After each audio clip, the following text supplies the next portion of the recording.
55세 중년에 가까운 나이 남성 호르몬이 몸에서 줄어듭니다. 그러면 뭔가 생기가 없이 시들하면서 성기능도 떨어지고 생식 기능도 떨어지고 남성 호르몬이 떨어지면 성욕도 떨어지고 그럼 자신감도 좀 줄어들고 발기부전이나 이런 성기능 장애가 왔을 때 그냥 그대로 지냈을 때는 10명 중에 4명 정도는 심질환이라든지 뇌혈관 질환을 겪더라라는 그런 연구 결과가 있습니다. 그냥 약만 드시고 약으로 증상을 개선만 하는 게 아니라 근본적인 그 중에서도 특히 안녕하세요 여러분. 알면 힘이 되는 지식의 시간 지식한상입니다. 오늘은 많은 중년 남성분들이 관심도 있고 걱정 많이 하시는 발기부전에 대해서 이야기를 나눠볼 건데요. 고재익 원장님 모셨습니다. 안녕하십니까? 안녕하십니까. 비뇨기과 전문의 고재익입니다. 세상에 꼭 필요한 비뇨약 정보를 알기 쉽게 설명드리겠습니다. 중년 이후에 이 성기능에도 많은 걱정거리가 있을 거라고 생각이 드는데요. 특히 나이가 들수록 남성 호르몬은 줄어들지 발기력이랑 성기능의 변화가 생기는데요. 좀 알려주시면 감사하겠습니다. 기본적으로 남자가 30살이 되면 남성 호르몬이 최고치에 이릅니다. 0.1씩 매년 떨어져요. 남성 호르몬은 3에서 8 사이가 정상치거든요. 네. 그럼 중간이 대략 한 5.5, 평균치가 한 5 정도 된다라고 얘기를 하는데 범위가 있는 그런 호르몬입니다. 그러면 평균이 만약에 5.5라고 치면 매년 0.1씩 줄어들면 55세가 되면 3 밑으로 내려가 버리죠. 그러니까 55세 중년에 가까운 나이, 그러니까 60세 환갑에 가까운 나이가 되면 그냥 굉장히 자연스럽게 남성 호르몬이 몸에서 줄어듭니다. 그러면 생식기를 구성하고 있는 다양한 세포들이 있는데 물만 주고 기르는 화분이 있고 어떤 화분에는 물도 주고 비료도 줬다면 얘가 잘 자라겠죠. 거기서 이제 비료만 쏙 뺀 것처럼 뭔가 생기가 없이 시들한 그런 느낌으로 점점 바뀌는 거죠. 그래서 나이가 들면 실제로 생식기가 조금 작아지기도 합니다. 그래서 성기능도 떨어지고 생식기능도 떨어지고 남성 호르몬이 떨어지면 성욕도 떨어지고 그럼 자신감도 좀 줄어들고 여러 면에서 성적인 변화를 겪을 수밖에 없죠. 마흔이 지나게 되면 거기다가 다양한 질환이 생기죠. 우리가 건강검진하러 가기 시작하면 어느 날 이제 고혈압 얘기하고 네. 어느 날 이제 당뇨 얘기하고 하나씩 이제 별표가 붙는데 이게 쌓이면 쌓일수록 혈관이 굉장히 빨리 늙어요.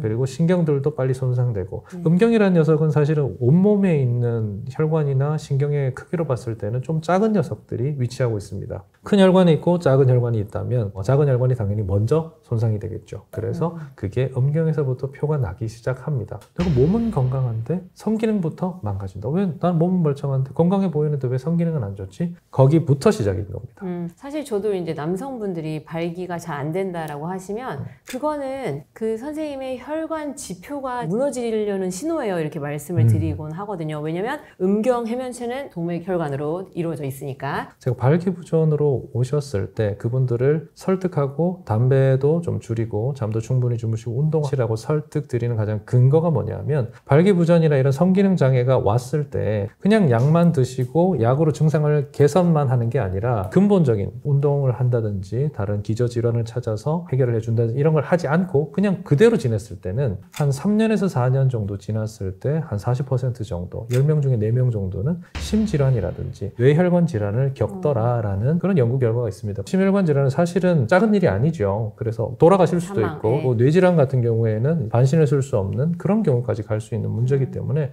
그런 것의 전조 증상으로 발기부전이 나타날 수 있다는 거죠. 이게 왜 그렇게 되냐라고 질문을 하시면 음경도 결국은 혈관으로 작동하는 것이고 이 큰 두 개의 기관도 혈관으로 돌아가는데 음경에 있는 동맥이 훨씬 가늘거든요. 그래서 대사질환으로 인해서 혈관이 나이가 들고 막히고 기능을 잃는다면 뒤에 큰 녀석이 기능을 잃게 되는데 작은 녀석이 발기력이라는 관찰할 수 있는 포인트로서 멀쩡하지 않은지를 먼저 티를 내기 때문에 심장과 뇌도 몇 년 뒤면 위험해질 수 있겠다라고 생각을 해야 된다는 거죠. 생활의 개선이 적극적으로 필요하다. 그렇게 말씀을 드립니다. 제 고객분들이 어떤 분들이 좀 많냐면 그전에는 발기부전 좀 어떻게 해주세요 이런 분들이 과거에 좀 더 많았다면 요즘에는 그 근본 원인을 고치려고 하시는 분들이 많으시더라고요. 맞습니다. 예를 들면 제가 상담 약국이거든요. 그래서 이제 부부가 같이 오셨는데 당뇨가 있고 발기부전도 있으니까 당뇨를 좀 괜찮게 도와달라 해서 도와드렸거든요. 그랬더니 신혼 때랑 비슷해졌다면서 그 사모님이 자기 좀 도와달라고 오신 사례가 있거든요. 그래서 발기부전 말고 그 근본 원인을 좀 고치려는 노력을 하는 게 더 중요하다 이렇게 생각을 합니다. 그러니까 시기가 제일 중요하고요. 사실 운동도 같이 병행하면서 이 첨가제 같은 역할을 하는 이 영양제를 활용하고 또 약을 뭐 활용하시면 좋을 것 같다라는 생각을 다시 한번 하게 되네요. 건강에 관심을 가지고 영양제도 챙겨 드시고 운동도 하시고 건강에 관심을 쏟는 그 행위 자체가 복합적인 결과를 만들어낼 수 있기 때문에 딱 한 가지 뭔가만 한다라기보다는 정보를 모아서 관심을 가지는 제가 중요한 것 같습니다. 혈관 말고 또 다른 영양들도 있을까요? 그렇죠. 발기라는 게 만들어지기 위해서 또는 성생을 하기 위한 여러 가지 단계가 존재를 합니다. 제일 먼저는 우리가 성욕을 느껴야 되고 두 번째로는 뇌가 음경으로 신호를 내려보내야 돼요. 그 신호를 내려보내는 그 축이 자율신경계입니다. 자율신경계를 이용해서 신호를 보내야 되고 그리고 음경에서 그 주변에 있는 혈관에서 산화질소를 만들어내야 됩니다. 혈관 내피세포라는 게 있어요. 내피세포에서 산화질소를 만들어서 해면체에 전달이 돼서 해면체를 이루고 있는 혈관이 변신을 해야 되죠. 이 모든 것들이 순차적으로 이루어져야만 발기라는 게 일어나거든요. 성욕을 위해서는 남성 호르몬이 굉장히 중요하겠죠. 이건 아까 시작점에서 말씀을 주셨던 거고 두 번째로는 우리가 너무 긴장을 해서 교감신경이라는 게 항진이 돼버리면 부교감신경이 억제되도록 그렇게 우리는 디자인되어 있습니다. 그런데 남성의 발기라는 녀석은 부교감신경이 활성화됐을 때 만들어집니다. 편안할 때. 안전한 곳에서 성생활을 해야 우리가 안전하기 때문에 안전한 그 장소에서 마음이 편안할 때 발기가 되는 디자인으로 만들어져 있거든요. 그래서 심리적으로 너무 불안 장애가 있다거나 아니면 늘 스트레스에 휩싸여 있다거나 아니면 잠을 못 자서 늘 피로감이 있다. 이런 분들은 발기가 잘 되기가 어렵죠. 세 번째로는 아까 혈관 내피세포에서 산화질소가 만들어진다고 했는데 혈관 내피세포를 가장 많이 망가뜨리는 질환이 바로 대사질환들입니다. 대표적으로 고혈압, 그리고 당뇨, 고지혈증, 통풍 이런 모든 것들이 혈관 내피세포를 엉망으로 만들어서 그 속에서 산화질소를 만들어서 해면체 근육에 전달하는 그걸 방해를 하거든요. 대사질환들도 상당히 영향을 미치고 음경 해면체를 너무 오래 사용하지 않아서 섬유화가 된다거나 이런 것들도 문제가 될 수 있겠죠. 그래서 아침 발기가 없는 채로 너무 오랫동안 내가 성기능이나 이런 데 신경을 써주지 않았다 또 영향을 미칠 수가 있는 겁니다. 다양한 각도에서 영향을 주는데 정말 답답한 것은 그 중에 한 단계만 끊어져도 다음이 없다는 거죠. 역으로 성기능이 좋다는 것은 이 모든 게 좋다라는 생각할 수도 있는 겁니다. 남성의 소중히 이쪽은 열에 되게 민감하잖아요. 그렇죠. 그래서 저는 어떤 얘기를 하냐면 핸드폰도 주머니에 넣고 다니지 말아라. 그리고 노트북 무릎 위에 넣지 말아라. 온탕 있잖아요. 맞습니다. 거기 좀 그만 들어가. 갈 거면 냉탕 온탕 번갈아 가면서 하던가 이런 이야기를 또 해드리고 있거든요. 제가 그 열에 의한 부분을 말씀을 드리는데 정자 기능이 나빠서 저한테 오시는 분들 특히 이제 아기 가지기 위해서 출산 계획을 하고 오시는 분들에게 꼭 하는 이야기가 샤워 끝나고 나면 찬물로 생식기를 시키고 끝내고 잘 때 꽉 끼는 속옷은 입지 말고 그냥 파자마만 입고 주무시라고. 속옷은 입지 않고 바지도 아니면 이상하니까 파자마 정도는 입고 그래서 통풍이 좋고 고환이나 음낭이 자유롭게 움직일 수 있는 스페이스를 가질 수 있는 그런 옷을 입고 주무시라고 말씀을 드리는 편입니다. 실제로 고환의 온도가 우리 몸의 체온에 가까워져 버리면 기능이 급속히 떨어지고요. 정류고환이라는 질환이 있어요. 남자아이가 엄마 뱃속에 있을 때는 고환이 콩판 옆에서 만들어집니다. 태어날 때쯤 이것이 쭉 하강을 해서 음낭이 쏙 들어오는 그런 구조거든요. 여성 같은 경우에는 콩판 옆에서 만들어져서 난소의 위치로 가는 것이고 사실 생존과 생식을 생각했을 때 생식이 그렇게 중요한 건데 왜 밖으로 빼놨느냐. 남성의 고환은 끊임없이 정자를 만들어내야 돼요. 세포 분열을 계속 해야 되는 기관이거든요. 그래서 이게 어느 정도 쿨링 해줄 수 있는 그 자리가 아니면 기능이 급속히 떨어진다고 합니다. 그래서 이걸 일부러 밖으로 빼놓은 거기 때문에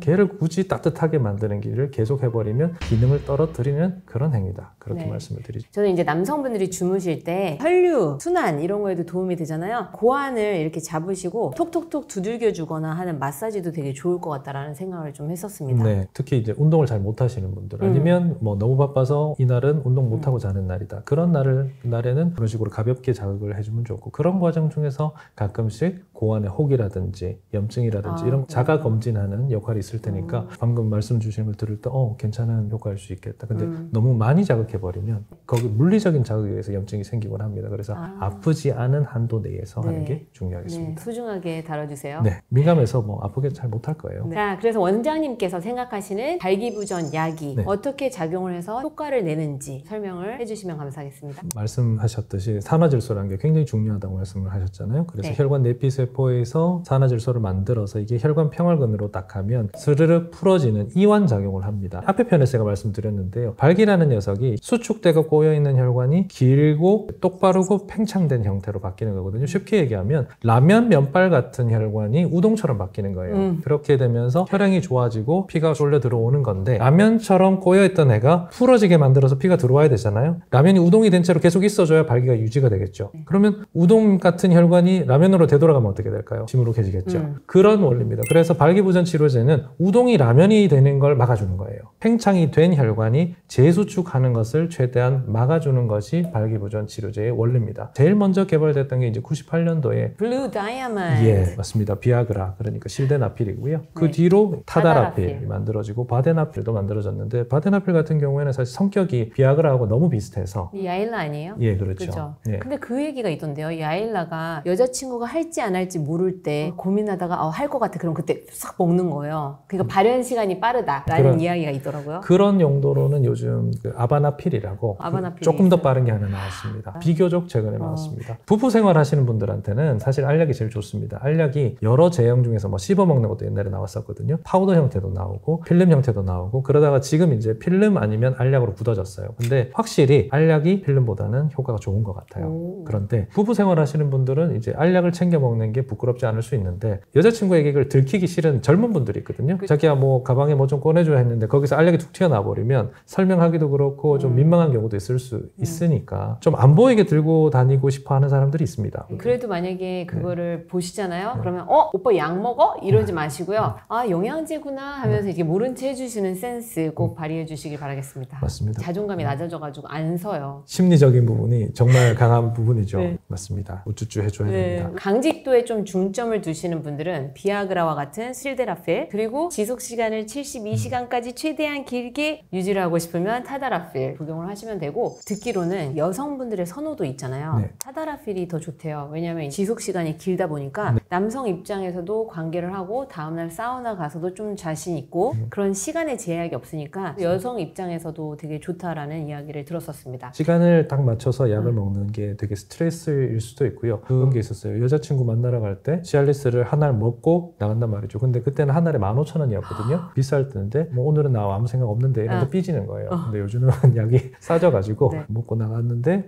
그게 여의치 않아도 이제 삐질 정도는 아니다. 미리 먹고 나가시는 것도 괜찮습니다 라고 얘기를 드리죠. 네. 그리고 뭐 이제 5mm 저용량은 전립선 비대에도 먹으라고 하셨어. 심장을 위해서도 먹으라고 하셨어. 이렇게 이야기하시는 네. 분들이 좀 계세요. 그러면서 은근 발기부전 아닌 척 하시는 거죠. 이게 시알리스 5mm 같은 경우에 재밌는 점들이 되게 많아요. 그러니까 타다라필 5mm를 먹으면 발기력이 어느 정도로 올라오냐면, 몸 안에서 떨어지는 속도가 워낙 적다 보니까 5mg을 매일 먹으면 10mg을 먹은 것과 같은 효과가 납니다. 그래서 그 정도의 성기능이 쭉 유지되면서 배뇨도 잘 되는 거죠. 네. 배뇨도 잘 되는데 더 웃긴 거는 얘가 여기 혈관에만 영향을 주는 게 아니라 전신 혈관, 특히 말초 부분에 효과가 있습니다. 그래서 여기에 혈행이 개선되면서 손발 저린 사람이 이거 먹다가 나았다라는 사람도 있고요. 그래서 굉장히 다양한 긍정적인 보고가 많이 들어와요. 네. 음경을 이루고 있는 근육들도 자율신경 영향을 받거든요. 그리고 혈관의 이완, 그리고 불수의근들의 영향을 받는데, 시알리스 5mm를 먹으면 걔들이 이렇게 조금 늘어납니다. 그래서 조금 축 처져서 남자들 말로는 듬직하게 보인다. 너무 끝까지 불필요할 만큼 이렇게 꼭 오그라들지 않고 약간 이완된 상태로 돼 있기 때문에 아까 말씀하신 것처럼 사우나 가거나 목욕탕 갔을 때 평소보다 좀 듬직하다라는 이야기를 하시는 분들이 있습니다. 네. 굉장히 재밌는 포인트죠. 비아그라 같은 경우는 고산병 맞습니다. 이런 데에도 쓰이죠. 히말라야. 예, 히말라야나 에베레스트 산 등장하시는 분들, 그분들이 가끔씩 사러 오시더라고요. 지금 약 종류마다 효과가 조금씩 다르고 발현 시간도 다른데, 싸다고 해서 사야 될 게 아니라 상황에 따라서 처방을 해주실 거 아니에요? 그렇죠. 보통 어떤 식으로 가이드라인을 갖고 처방을 해주시나요? 젊은 분들에게는 일단은 타다라필 계통. 시알리스, 구구, 샌돔 이런 것들입니다. 맞습니다. 그러니까 부작용이 적고 그리고 길게 가는, 그러니까 밤에도 부부 생활을 하고 아침에도 젊은 층에 먼저 처방해보고, 더 좋은 거는 뭐냐면 이 타다라필은 정자 기능을 조금 개선한다는 얘기까지 있습니다. 그래서 정자의 움직임에 도움이 되기 때문에 특히 신혼부부나 젊은 층에게 권할만 하고요. 그리고 강직도 자체가 중요한 분들에게는 50대 이상의 분들이 발기부전을 호소하실 때는 처음부터 실데나필로 가는데, 부작용이 생긴다? 아, 얼굴이 너무 붉어지고 난 불쾌하다. 네. 아니면 머리가 아프다. 이럴 때는 반알로 줄여보세요 해서 안 되면 시알리스로, 타다라필로 시알리스로? 네네네. 바꾸는 그런 식입니다. 그 이외에는 메일요법 당연히 얘기를 드려야 되는데 타다라필 5mm 같은 경우에는 아까 설명을 드렸지만 다양한 곳에 좋다고 말씀을 드리는데 발기부전이 생기는 시점과 소변이 잘 안 나오는 시점이 사실 같거든요. 서로 상호작용을 하는 거는 아닌데 생기는 시점이 비슷한 것 같아요. 네. 그래서 이 두 가지 문제를 동시에 해결할 수 있는 게 타다라필 5mm입니다. 물론 유데나필, 자이데나 75mm, 50mm도 비슷한 성격을 가지고 있긴 한데 실제로 타다라필이 더 길게 가요. 그렇기 때문에 손이 먼저 가는 거는 사실은 타다라필입니다. 처방을 할 때. 그래서 타다라필 5mm를 드리면서 네. 만약에 오늘은 부부 생활을 하는데 난 5mm를 좀 부족해요. 그날은 타다라필 5mm 먹지 말고 10mm 드세요. 추가 처방을 하기도 하고 네. 상황에 맞춰서 요렇게 저렇게 이렇게 바꿀 수가 있습니다. 그러면 타다라필이랑 그 실데나필을 같이 드시라고 하는 경우는 없었나요? 같은 날 동시에 먹는 거는 약전에서 금지가 돼 있어요. 그래서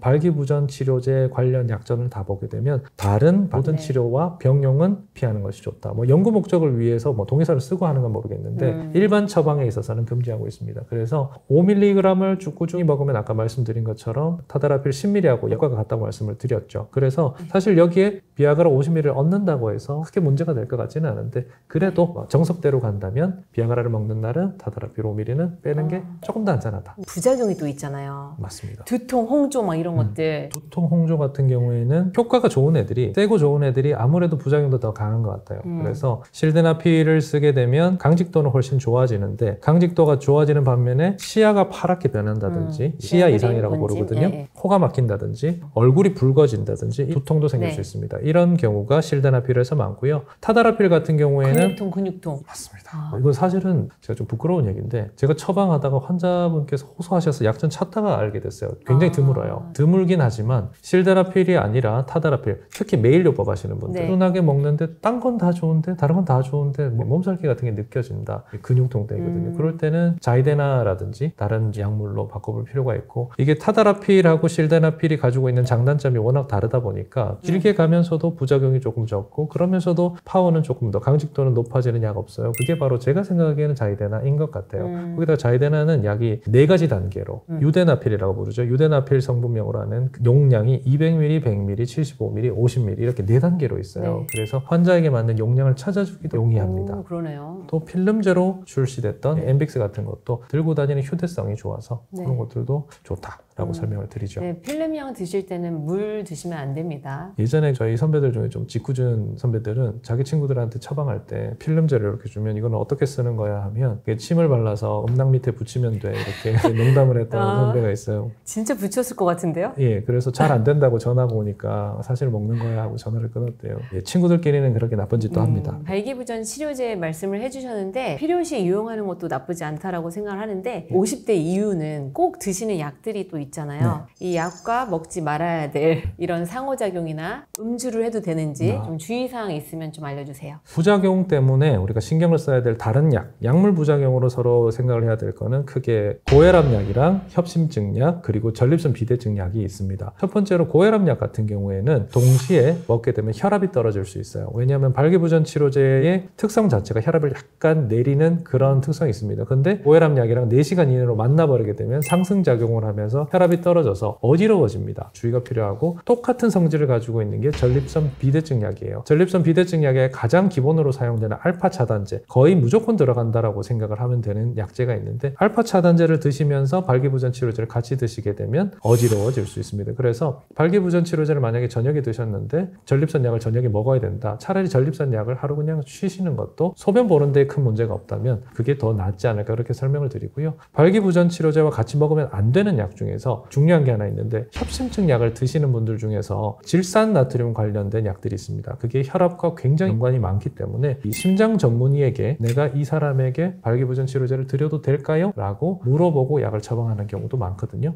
그래서 심장약 드시는 분들은 아예 비뇨기과 가실 때는 본인이 무슨 약 드시는지 약봉투를 가지고 가시는 게 좋고요. 특히 6개월 이내에 심장질환이 있어서 뭐 스텐트를 했다든지 아니면 검사를 받았다. 그래서 6개월 이내에 급성 이벤트가 심장에 있었다면 약을 드시지 않는 게 좋습니다. 뇌질환도 마찬가지입니다. 뇌출혈 또는 뇌경색으로 6개월 이내에 큰일이 있었다면 그 약을 드시지 않는 게 좋습니다. 그리고 술과 음식에 대한 질문도 되게 많이 주십니다. 사실 음식 같은 경우에는 실데나필은 음식에 영향을 꽤 받습니다. 이 약이 수용성이거든요. 네, 그래서 맞아요. 음식 속에 지방이 많다 지방. 보니까 음식을 먹은 상태에서 비아그라를 먹어버리면 실데나필, 비아그라 성분이 흡수가 잘 안 되면서 효과가 1시간이 아니라 1시간 뒤, 1시간 반, 뭐 2시간 이렇게 나타나는데 사람 따라 달라지기 때문에 포인트를 잡기가 되게 어려워져요. 실데나필 처방하면서 제가 항상 하는 이야기는 뭐냐면 빈속에 드세요 라고 말씀을 드립니다. 그런데 이제 음식을 먹거나 뭐 음주에서도 조금 자유로울 수 있는 그런 약을 원하신다. 그럴 때는 타다라필, 그러니까 시알리스 계통의 약인데 이 약은 사실은 워낙 오래 가기 때문에 미리 먹어둬도 되거든요. 그래서 여자친구 만나러 가거나 오늘 저녁에 부부생활 할 것 같다. 먹고 퇴근해도 됩니다.